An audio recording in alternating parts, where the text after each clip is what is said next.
early signs. Sorry, guys. In elementary, same things occur, so you have difficulty learning the letters, the names, the sounds, memorizing the high frequency words.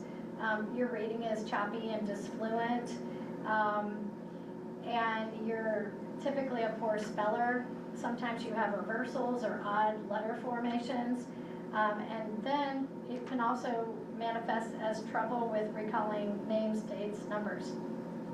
In middle school, it just progresses into being forced to guess oftentimes at words when you're reading. Look at the first letter and guess, because in the younger years, the instruction that is no longer, or shouldn't be what people do, is using pictures to guess what the words say.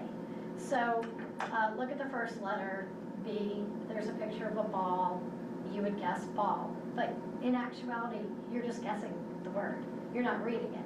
And I used to oftentimes cover the pictures up when I was teaching and have them read, and then you know. They can, middle schoolers frequently substitute or omit. They leave out function words and, of, is, and their spelling is inconsistent, and they struggle with comprehension and picking up vocabulary because they're poor readers, so they're not getting the vocabulary at the level that they should. High school, poor spelling, poor comprehension, difficulties reading out loud.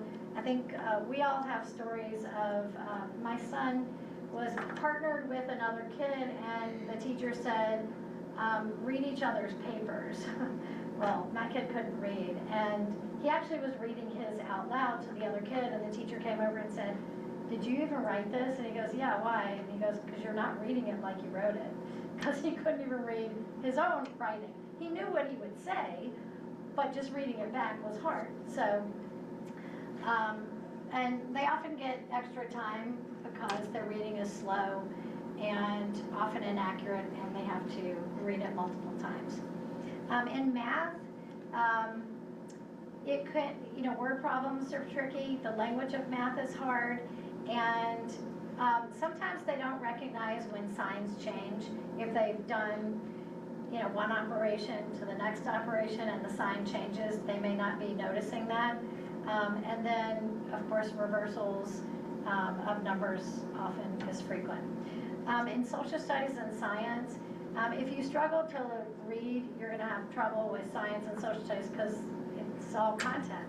And if you can't access that content, you may have difficulty with the comprehension, with the reading assignments, with note-taking, and then being able to apply that knowledge in a written response. At Everyone Reading Illinois, we have pushed a lot to have early literacy screening mandated. And our bill for early literacy screening, we were asked by the governor to stand down from our bill because the teachers' unions were very much against being mandated of what you should screen for. And as teachers, we understand that. However, we also know that when you don't do that, there's inequality across. So you have, I live in Highland Park, we have a screener because our school can fund that. East St. Louis, where our bill sponsor lives, probably doesn't have screeners in most of their schools. So if it was mandated, it would be equal, but it's not. And so we have, inequities. And these are the skills that we would just ask to be screened. All of these skills would take like a minute a piece to screen. So these screeners would be from 5 to 10 minutes long. But teachers' unions did not allow this to go through. And all we could get through was a data collection on which schools screen and don't screen. And that's where we are right now with legislation about early literacy screening. But what we learned is, and what we knew, is early literacy screening leads to, if you can catch them early, then you can intervene early, which creates deeper knowledge, and will give you long-term, better long-term outcomes. Today I was at the post office, and I asked the woman at the post office, the postal worker, what happened to the blue box that was sitting outside, and she said, oh, we had to take that away because people were stealing from it. They were like opening the box and taking the stuff out. And, you know, and I'm like, there it is. I mean, it's not because people want to steal things. I truly believe that some people are stealing, some people are not good, but some people are stealing because they don't have a way to survive.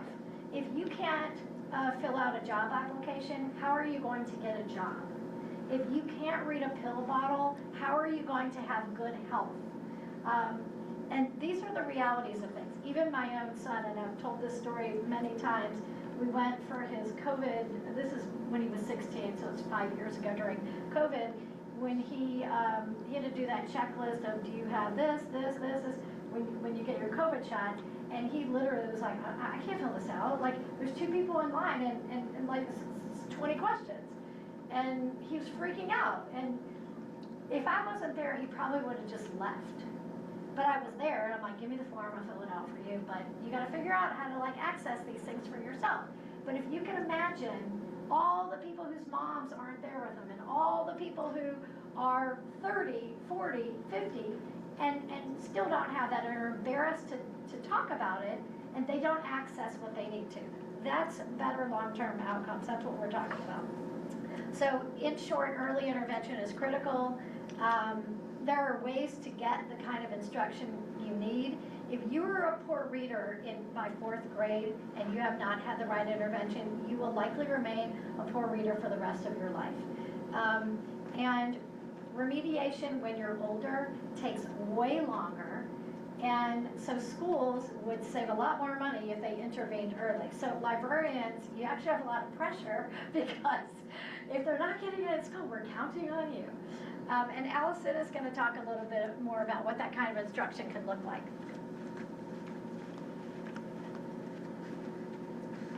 Thank you all for being here. This is great.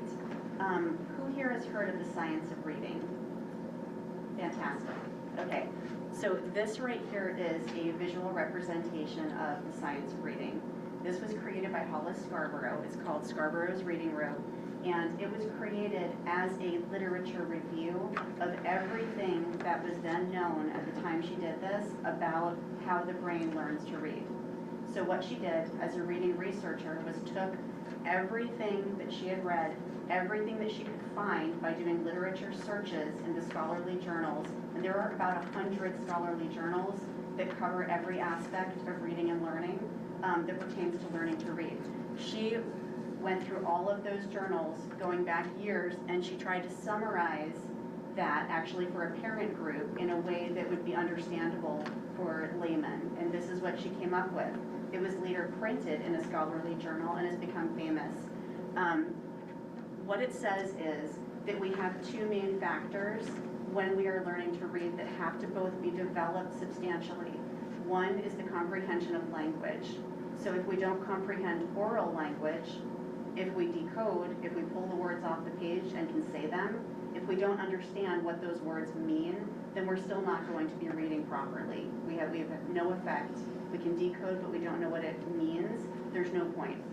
The second portion pertains to foundational skills. Foundational skills refer to primarily phonemic awareness, which is the ability to manipulate spoken speech sounds. So phonological awareness is a very broad umbrella that deals with the sound system of our language in a very general way. It includes broad skills, like I can count the words in a sentence. It includes narrow skills, like when I say the word incompetent, I can separate that out into syllables, incompetent, and then I can take those syllables and separate them into individual speech sounds. Without the ability to do that in our mind, we cannot read words and we cannot spell. So if that phonemic awareness is not there, we are not readers or spellers unless we have a really inhuman ability to memorize words as images, and there are a few of those kids. Decoding, that is the application of that phonemic awareness ability. We are now learning letter sound associations, and we are sequencing them rapidly in order to read, and we are sequencing them rapidly in the other direction. We're segmenting in order to spell. So blending to read, blending those letter sound relationships together to read, taking them apart in order to spell letter by letter. Sight recognition. So this has been confused by the education community for a long time. When we talk about sight words, what researchers mean by sight words is they are words that have been orthographically mapped. They've ended up in our long-term memory, and they've been stored as a series of speech sounds that are associated with letters. So we're not holding up flashcards and having kids memorize random sequences of letters. We're having them sound them out. We're drawing their attention to usually what is only one unexpected sound symbol relationship. So I can only think of one word off the top of my head that's common, that has two less common sound symbols, and it's the word of. So O in a closed syllable usually says ah, and F usually says f. So that's irregular. The O is saying and the F is saying totally irregular. That's the only word like that I can think of. Most words that we try to get kids to memorize whole only have one letter or one grapheme that we need to worry about. So sight recognition really means that we're seeing a word and we're recognizing it on sight. It doesn't mean that it's one of those words on a flashcard. Like I said, the word incomprehensible, that's a sight word for me. I've read it many times in print and I recognize it on sight. It's instantaneous. I didn't memorize it whole. So this right here encapsulates all the skills that we need in order to become skilled readers. What we're doing at the earliest age, preschool, kindergarten through 2, we're developing all these things simultaneously. Can kids develop all of these things simultaneously by reading at 3 and 4 years old? Absolutely not. But they can be developing background knowledge when we read to them, when they listen to documentaries, when they listen to audiobooks. We're building background knowledge. And the flip side of background knowledge is vocabulary. We need the vocabulary to discuss the world around us, or we can't have deep thoughts. If our brain doesn't have the pieces to have deep thoughts, there's no deep thinking. So they need the vocabulary, they need the background knowledge. Once we control for decoding, those are the 2 biggest determinants of reading comprehension. Do they have high vocabulary, and do they know a lot about the world? Because what they're doing when they read a new piece of information is putting that into that existing schema and figuring out how it relates. If they have no schema, it doesn't mean much to them and it's easily gone from their mind. So all of these things are being developed simultaneously. Verbal reasoning, literacy knowledge. When we're talking to little children about, oh, this is a made-up story, we may tell them the word is fiction or we may not, but they're learning already. There are different genres in print. And again, the foundational skills. So if we go back to early literacy screening and we look at these, notice these all pertain to that lower portion of that reading rope, because these are the things that kids absolutely have to have in place by 2nd or 3rd grade, or they're going to be massively behind in school. All right, what is the solution? Let's see what is happening here. All right, the solution for, we decide that a child is behind. We know they're not reading appropriately for their age based on evidence-based screeners, not Fountas and Pinnell. We're talking about, we know they don't have phonemic awareness, or they can't spell, they don't know their letter names. Any of those early foundational skills, we're going to apply an approach called structured literacy. Structured literacy tackles all of those needed skills in an explicit, systematic, cumulative way, so that we're telling kids, we're practicing with them, we're allowing them opportunities to apply their new knowledge, and we're explaining it directly. I can't tell you how many kids I teach who say, why won't the teacher just tell me? They need to explain it to me. They want us to figure it out, and we're supposed to be like discovering this science concept. I have no idea what it is. So we have to explain it to them. Novice learners need explicit direction, and then they can discover new things. But for foundational skills, we have to explain it thoroughly. What things are we going to be teaching? Phonology, that's the sound system of our language. It's the sound structure. Sound symbol associations. What letters are capable, or letter combinations, of representing those speech sounds? How do they go together to make syllables? Syllables are each one push of breath, and words are organized around syllables. Morphology. Once we get to multi-syllable words, we can't rely only on sound because English is a stress-timed language, meaning that the syllables that are not stressed get smushed, and you can no longer clearly hear what vowel that is. The way we fix that is by teaching meaningful chunks of language. Those are prefixes, bases, and suffixes. And once kids have that basic knowledge, there's not an unlimited number of those pieces. Once they know those pieces and they have some sense of what they're reading, they can start accumulating those pieces into written words very, very quickly. So I have a senior in high school right now. She was never taught to read properly. She's at a blue ribbon school here in the North Shore. And right now, I decided to go straight to morphology with her. She's applying to colleges right now. She needs to read. She needs to read multi-syllable words immediately. So we learned what a closed syllable is. It's when you have a single vowel closed in by a consonant. Okay, let's put a bunch of those together.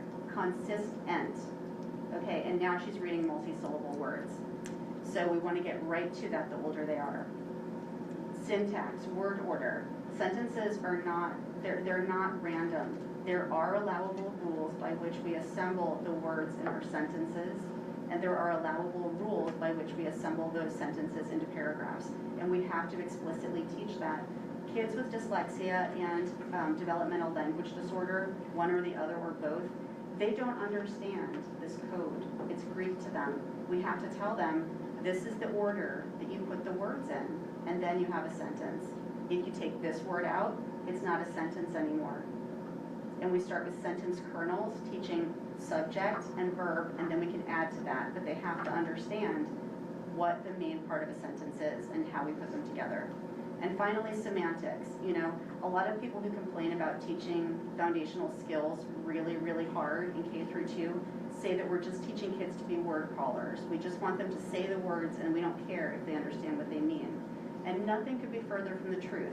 So we're teaching vocabulary, we're teaching background knowledge, we're teaching morphology, which is the construction of written words using meaningful parts. And that's all with the ultimate goal of having the understanding of what they're reading. There are several principles that govern structured literacy, so I just explained what we teach. How do we teach it? Okay, it has to be systematic. We start in a way that makes sense. We start from simple, and we become more complex. We start from common, what is the most common, and then we go to less common. So for instance, there are many ways to spell the sound A. We're teaching A consonant E, an open syllable A early on. We get to E-I-G-H at the end of Santa's sleigh much, much later, right? Because that's not very common, and it's not going to impact their ability to read literally every paragraph in every book. It's explicit. We assume they know nothing, and we explain everything. Everything is directly taught in a multimodal way. We're seeing, we're saying, we're writing all at the same time because that's what's creating these concrete units out of abstract thought for them. The letter formation, the sound, the speech, the articulation features, all of that together, and the visual form of the letter, they need that all together at the same time. And finally, it's diagnostic. When we're teaching a kid, especially one who seems to be struggling, we are looking at every response they give. Orally, in writing, we're looking for the holes. We're looking for what's missing. What are they not understanding? Because every response they give us has the clues. And finally, to reach all students effectively, the teacher has to have deep content knowledge. And this is a real problem right now because as we've discussed, teachers are not being given that knowledge in teaching colleges and universities. I've spoken to many teachers who said they were kind of launched with a little bit of knowledge about everything, but the area they felt least prepared for was foundational reading skills. Some examples of interventions that are based on the science of reading: Wilson Reading System, Spire, Slant, Take Flight, and IMSA. All of these are approaches that start from the simple and go to the complex. They're systematic, they're cumulative, they're constantly reviewing what kids have been taught because our kids struggle with memory a lot. So they have to be constantly reviewing what we taught earlier. Instructional strategies that can be applied. So for kids who are struggling to decode, we don't want to dumb down what they're taking in. So using things like text levelers, I'm a huge opponent of that approach. Instead, we're giving them audio access, we're reading it to them, we're getting them to listen to it. That way they're still getting the complex academic syntax, because we don't speak the way we write. We don't use a dependent clause, comma, independent clause when we're speaking in everyday speech. We're very informal. But when we're writing, there are rules, and they have to understand how pieces of sentences are related to each other. So we want to make sure we're giving kids access to all the same content. We're just doing that in a slightly different way for them. We have to utilize hands-on learning opportunities. So a lot of our kids who struggle to absorb written language really learn well by doing. They do great with labs. They may do great at taking things apart. My son used to drag all these things in from the trash on trash day, and he would take them all apart and put them back together. And one of his favorite things to do right now is talk about, you know what, this is really helpful, but it would be so much better if they had done it this way. And so our kids' minds often work that way. We want to reduce the need for independent reading, and this does not mean that we're reducing the need for reading. We're making sure that they get all the same content, whether they listen, whether a peer is reading it, whether they can listen to it on their own. We do want to reduce the need for spelling and handwriting by allowing dictation using speech to text. And I want to make clear this is a parallel path, right? We're remediating while we're doing this. We're not waiting till they can express themselves with their level of oral language to make them do it. So we want them producing high-level vocabulary, not going and choosing words like stuff and things because they can't spell the words they want to use. So we're giving them that ability to dictate that content so they can get it down and get credit for everything they know, while on the side we're teaching them the rules for reading and spelling those same words. The kids who do the best with remediation are the ones who have a great vocabulary and extensive background knowledge because they've had access. So once they start decoding those 4-syllable words, they go 1, 2, 3, 4, oh, shoom, and they know the word orally already, and they can match it. So we have to make sure we're developing that at the same time. Accommodations, this is really the number one. We don't require these kids to read out loud in front of their peers. If you need to hear their reading, you do it in a small group with kids of like abilities. It's humiliating. It makes them hate school. My son started to actually develop somatic symptoms. He would start to almost throw up when he knew that that was coming. He would have to go to the bathroom. Another kid in his class became the troublemaker because he knew he'd be sent to the principal's office. So every time he knew he was going to be put on the spot and the kids were going to make fun of him, he would do something really awful and get sent out of the room. Go sit in the hallway. Go to the principal. So the kids who are often acting out are the ones who often have reading difficulties. I work with 3 kids now who did not have IEPs for reading, but they had behavioral plans because they had bad behavior. That behavior went away completely when they learned to read. So we put academic demands on kids. We give them no way to perform against those demands, and they're very frustrated, like going to explode frustrated. We give them access to audiobooks, and we can reduce reading and writing requirements. I'm not a big fan of this because then they're not learning at the same rate as their peers, and they can fall further behind. Instead, we're giving them the tools to produce that work. Testing accommodations, extended time, really, really big. Our kids process everything slower in writing, so they need that extra time. Stop the clock breaks possibly for kids who get extremely anxious. And my son would actually feel motion sick after reading or writing for an extended period of time. He had to have a stop the clock break. He couldn't leave or go look at anything. No perception of cheating, but he could sit there and like kind of rub his eyes, get himself together, wait for his stomach to settle because so much written language made him feel kind of sick. Assistive technology, audiobooks, digital text, PDF reader, electronic graphic organizers. A lot of our kids who are struggling, again, with dyslexia, they do have developmental language disorder. They have memory deficits, either long-term, shifting to long-term. They have a harder ability to get things moved into long-term memory, or their short-term memory or working memory are impaired. So we want to give them access to organizers that are easy to use to organize information.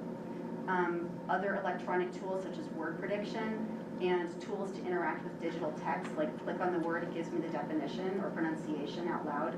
Those are really helpful. Finally, we have some recommended websites here, including the International Dyslexia Association. They have lots and lots of handouts that you can print out for people about various aspects of dyslexia and learning disabilities. Understood.org has great lists of accommodations and other things that you can direct to the teachers of your children. And Science of Reading and Reading League are also general information about how the learning mind works and what are best practices in teaching in general. Because the one thing that's true is teaching with structured literacy is essential for kids who struggle with language-based learning disabilities, but it's also the most effective way to teach all kids to read. So if you sort of read the Reading League publications, they're also very helpful in talking about that. We have some books here that will be provided on leave behinds, recommended research, and one concluding thought. So students with dyslexia can be highly successful, and they will be highly successful with the appropriate reading intervention, accommodations, and modifications where necessary, assistive technology, and emotional support. So we always want to make sure they understand that we don't think they're stupid. We want to make sure that we provide them lots of opportunities to be successful, both academically and outside of academics. We want to encourage anything that they're good at as a way of building that self-esteem to make up for the beating they're taking in school daily. All right, we're going to move on to simulations, and we're also happy to answer any questions you have at this time. I do want to, since we have a lot of librarians here, talk about one aspect of structured literacy, which is when we're teaching the sound symbol relationships and we're having kids practice that, we use something called decodable text. A lot of stuff is calling themselves decodable text right now, and they are only decodable if every single thing in that passage has been explicitly taught. You've taught the high frequency words that may have an irregular sound symbol correspondence directly. The kids can read and spell those words because you've taught them. The vowels that are used are all ones that you've already taught. There are books that use nothing but closed vowels because that's the only thing the kids have learned. And it follows the same scope and sequence as the program that you're using to teach reading. So I can't tell you how many series I've come across that call themselves decodable, and from the very first book, they have closed vowels, they have vowel consonant E, they have open vowels, they have multisyllable words, they have digraphs. These are all things that are different concepts, one from another, and we have to teach them one at a time. So you have to decide where your scope and sequence is starting, and as soon as they have enough, then you can give them things that are decodable to that point. But we don't ever want to give kids a book that says it's decodable if we haven't taught them the sounds in the book. So, and there are many series that line up nicely with the common programs, and we can make some suggestions there. If there are, if you would like to carry some of those series, we can send you those names of those series, and also we can point out the ones that say they are but are not really. Because those might be early readers that are appropriate for kids who are in that 5 to 20% who can pick up reading on their own. There are kids who can break that code. About 5% do it easily. Another 20% will figure it out pretty much. The rest of the kids need more. They need to have it explained. So, Before we move into simulations, are there any questions? Or did Allison just do a great job explaining everything? Okay. all right. All right, so the simulations are, they're not going to, we don't simulate how it feels to be dyslexic or what it's like. What these simulations do is it makes learning challenging for a reason. It makes processing hard for a reason. We're not going to simulate exactly what teachers do. But we do want to put some pressure on you while you're doing an activity that may or may not happen in a classroom. So as we go through these, just have in mind, this is what a student may be up against when they're reading or when they're doing work at school. So Abby's going to pass out the first one. So you're going to keep these face down and don't look at them, and we'd rather you not talk amongst yourselves while you're doing this one, just because it can spoil the fun. Yes. Allison, you want to do this?